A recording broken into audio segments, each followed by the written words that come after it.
வணக்கம் மாப்பிள்ளைகளா. போன ஷார்ட்ஸ்லேயே நான் சொல்லியிருப்பேன் இந்த மாந்தோப்புக்குள்ள பாம்பு போயிடுச்சுன்னு. அதனால் இப்போ வீடியோவாக போடுறேன். என் ஃப்ரெண்டு தான் ஒரு அண்ணன் வீட்டுக்கு போய் பாம்பு அடிக்கவங்கள கூப்பிட்டு வந்தான். இந்த இடத்துல தான் பாம்பு போச்சு. அந்த அண்ணன் வீடு கொஞ்சம் தூரமாக இருக்குது. அந்த அண்ணன் வீடு இல்லைன்னா உங்கள்கிட்ட காமிச்சிருப்பேன். இந்த என் ஃப்ரெண்டு தான் கூப்பிட்டு வந்தான். என் ஃப்ரெண்டை இப்போ காமிக்கிற மாதிரி. ஹாய், என் ஃப்ரெண்டு அதுதாங்க செல்வம். ஏன்னா அந்த வைக்க போகிற எல்லா இடத்துலையும் பட்டாங்க. நான் ஷார்ட்ஸ்லேயே சொல்லியிருப்பேன். அந்த பாம்பு அடிக்கவங்களாலே அடிக்க முடியல. ரொம்ப பெருசாக இருந்துச்சான். என் கால் சைஸுக்கு இருந்துச்சான்.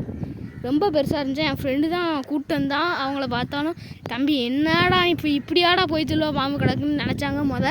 ரெண்டாவது அவங்க காலுக்கிட்ட போச்சாங்க. மரத்தில் ஏறிச்சு. ரெண்டாவது அவங்களால அடிக்க முடியல. எப்படின்னு தெரில. எந்த சைடு போச்சு ஒன்றும் எதுவுமே தெரிஞ்சால் நான் உங்களுக்கு ஏதாச்சும் சொல்கிறேன். ஆனால் பாம்பு கிடந்தா போகாதீங்க. பக்கத்தில் எங்கே பாம்பு அடிக்கங்கிட்டையும் போகாதீங்க. சேஃப்டியாக இருங்க மக்களே. Like and subscribe.